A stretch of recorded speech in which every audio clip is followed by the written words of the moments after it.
തൃശൂരിലെ തെരഞ്ഞെടുപ്പ് വിജയത്തിന് ശേഷം സുരേഷ് ഗോപി ഇന്ന് ഡൽഹിയിലെത്തി പ്രധാനമന്ത്രി നരേന്ദ്രമോദിയെ കാണും. സുരേഷ് ഗോപിയെ കേന്ദ്രമന്ത്രിയാക്കാൻ തീരുമാനിച്ചതായാണ് സൂചന. മന്ത്രിസ്ഥാനവുമായി ബന്ധപ്പെട്ട തന്റെ നിലപാട് കേന്ദ്ര നേതൃത്വത്തെ അറിയിക്കുമെന്ന് സുരേഷ് ഗോപി വ്യക്തമാക്കി. കേന്ദ്രം പറഞ്ഞാൽ മന്ത്രിയാകും, എന്നാൽ പാർട്ടിയാണ് എല്ലാം തീരുമാനിക്കുന്നത് എന്നും തന്റെ രണ്ട് നേതാക്കൾ പറഞ്ഞാൽ നിരസിക്കാനാകില്ലെന്നും സുരേഷ് ഗോപി പറഞ്ഞു. എൻ്റെ പാർട്ടിയുടെ ഉത്തരവാദിത്വം, എൻ്റെ പാർട്ടിയുടെ അവരുടെ നിശ്ചയം, അതിനെ ഞാൻ നിഷേധിക്കില്ല. പക്ഷേ ഞാൻ എൻ്റെ സ്റ്റാൻഡ് ഞാൻ അവിടെ വ്യക്തമാക്കും. എൻ്റെ രണ്ട് നേതാക്കളും അത് തീർച്ചയായിട്ടും ഉൾക്കൊള്ളും എന്ന് പറയുന്ന ആത്മവിശ്വാസത്തിൽ ഞാൻ ഡൽഹിയിലേക്ക് പോകും. വളരെ പാഷനറ്റായിട്ടുള്ള ഒരാഗ്രഹം, അതിനുവേണ്ടി ഞാൻ നിലകൊള്ളും.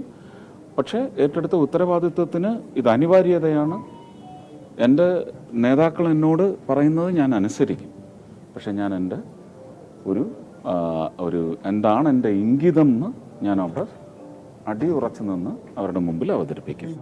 സൂരജ് സജി തൃശ്ശൂരിൽ നിന്നും കൂടുതൽ വിവരങ്ങളുമായി ചേരുന്നു. സൂരജ്, ഈ കേന്ദ്ര മന്ത്രിസ്ഥാനവുമായി ബന്ധപ്പെട്ട് സുരേഷ് ഗോപിയുടെ ഇംഗിതം എന്താണെന്നാണ് ലഭിക്കുന്ന സൂചന? കൂടാതെ പൂരം നടത്തിപ്പുമായി ബന്ധപ്പെട്ട് സുരേഷ് ഗോപി പറഞ്ഞ കാര്യങ്ങൾ എന്താണ്? വേണു, സുരേഷ് ഗോപിയെ സംബന്ധിച്ച് ചില സിനിമകൾ ഉൾപ്പെടെ ഈ വരും വർഷങ്ങളിലേക്ക് തീരുമാനിച്ചിട്ടുണ്ട്. അതുകൊണ്ട് തന്നെ ഈ സിനിമ ചെയ്യാനുള്ളത് കൊണ്ട് തന്നെ എനിക്ക് കേന്ദ്രമന്ത്രിയായാൽ അതിനൊരു ബുദ്ധിമുട്ടുണ്ടാകും എന്നുള്ള കാര്യം അദ്ദേഹം ഈ തെരഞ്ഞെടുപ്പിന് മുൻപ് തന്നെ സൂചിപ്പിച്ചിരുന്നു. പക്ഷെ എന്നാൽ പോലും പാർട്ടി പറഞ്ഞ തനിക്ക് അത് അനുസരിക്കേണ്ടി വരും. തന്റെ രണ്ട് നേതാക്കളുണ്ട്, അവരുടെ നിശ്ചയം എന്താണോ ആ നിശ്ചയം താൻ അനുസരിക്കും. തന്റെ ആഗ്രഹം, തന്റെ പാഷൻ അത് അവരോട് പറയുകയും ചെയ്യും. പക്ഷെ എന്നാൽ പോലും പാർട്ടി എന്താണോ നിർദ്ദേശിക്കുന്നത് ആ ഉത്തരവാദിത്വം താൻ ഏറ്റെടുക്കും എന്നുള്ളത് തന്നെയാണ് സുരേഷ് ഗോപി പറയുന്നത്. ഇന്ന് വൈകുന്നേരത്തോടു കൂടി ഡൽഹിയിൽ എത്താനാണ് നിർദ്ദേശിച്ചിരിക്കുന്നത്. ഉച്ചയ്ക്ക് നെടുമ്പാശ്ശേരിയിൽ നിന്ന് വിമാനമാർഗം ഡൽഹിയിലേക്ക് പുറപ്പെടുകയും ചെയ്തു.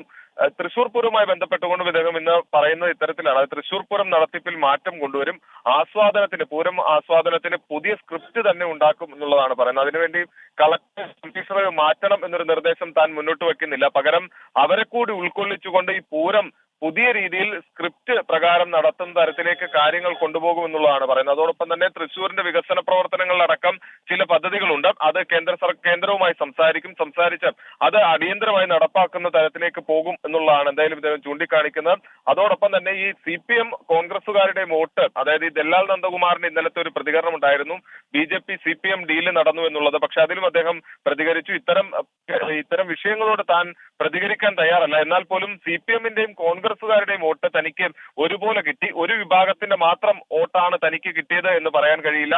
തനിക്ക് വോട്ട് ചെയ്തതിന്റെ പേരിൽ 6 കുടുംബങ്ങൾ ഭീഷണി നേരിടുന്നുണ്ട്, അവരെ ചേർത്ത് നിർത്തും. അതുപോലെ തന്നെ CPMന്റെയും കോൺഗ്രസിന്റെയും ഒക്കെ നിരവധി ആളുകൾ തനിക്ക് വോട്ട് ചെയ്തിട്ടുണ്ട് എന്നും ഇന്ന് സുരേഷ് ഗോപി പറഞ്ഞു.